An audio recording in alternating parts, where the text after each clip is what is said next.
ഓഹോ ഞാനൊരു വേലായുധേട്ടാ, ആ വഴി വരുന്നത് തടിയല്ലേ വേലായുധേട്ടാ? ഇല്ലേ ഒരു തേങ്ങ. വേലായുധേട്ടൻ അണച്ചു കേട്ടാ. വേലായുധേട്ടൻ വാരിയ പായലാണ് മക്കളെ. വേലായുധേട്ടൻ ഇവിടെ ഒരുപാട് പായലുകൾ വാരി വിതറിയിട്ടുണ്ട്. സൈഡിൽ കിടന്ന ഒരുപാട് പായലുകൾ വാരിയിട്ടുണ്ട്. വേലായുധേട്ടൻ്റെ പായൽ വാരൽ. വേലായുധേട്ടൻ കതച്ചു ഇൻഹേലർ അടിച്ചുകൊണ്ടാണ് നമ്മൾ ഇതെല്ലാം ഉണ്ടായത്. വേലായുധേട്ടൻ സമ്മതിക്കണം. ആദ്യം മുണ്ടയിലായിരുന്നു, പിന്നെ തോർത്തയിലായി. ഒറ്റയാൾ പോരാട്ടമാണ് വേലായുധേട്ടൻ്റെ. കുടം കമഴ്ത്തി പോരാട്ടമാണ് വേലായുധേട്ടൻ്റെ. വേലായുധേട്ടൻ കുറച്ച് നേരം റെസ്റ്റിലാണ്.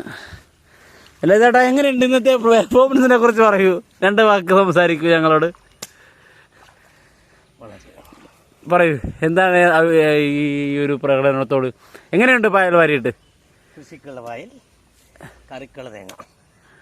കൊള്ളാം, നല്ലൊരു ആശയം. എൻ്റെ ഒരു അത് നല്ലൊരു ക്യാപ്ഷനാണ്. കൃഷിക്കുള്ള പായൽ, കറിക്കുള്ള തേങ്ങ. കൊള്ളാം.